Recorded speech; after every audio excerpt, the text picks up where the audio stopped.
Secara bertahap, Disduk Capil Oku melakukan digitalisasi kartu tanda penduduk. Tahap awal KTP digital diterapkan terhadap seluruh aparatur sipil negara di lingkungan Pemkab Oku.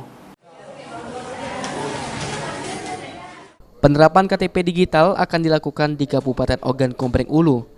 Tahap awal baru diberlakukan untuk aparatur sipil negara di lingkungan pemerintah daerah Kabupaten Ogan Komering Ulu. Sedangkan untuk masyarakat umum belum diberlakukan karena masih menunggu petunjuk lebih lanjut dari Kementerian Dalam Negeri. Kepala Bidang Kependudukan Disduk Capil Oku, Yanizi menjelaskan, dengan digitalisasi ini penggunaan fungsi KTP akan lebih mudah dan praktis. Aspek kemudahan penggunaannya dengan KTP elektronik masyarakat di beberapa kesempatan masih sering dibuat kurang nyaman, lantaran diminta untuk memfotokopi saat akan mengurus berbagai hal. Dengan KTP digital, fotokopi KTP tidak lagi berlaku ketika KTP yang dimiliki penduduk sudah berbentuk digital. Untuk KTP digital, Disduk Capil sudah menggunakan aplikasi KTP digital untuk pegawai Disduk Capil seluruhnya.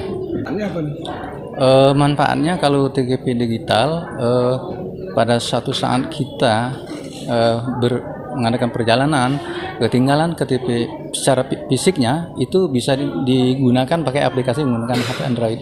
Proses pengurusannya sulit apa?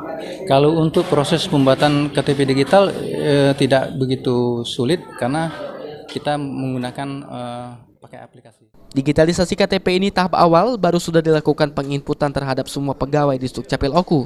Ke depan akan dilakukan ke semua ASN lingkungan Pemkab Oku. Ari Pranika, PAL TV.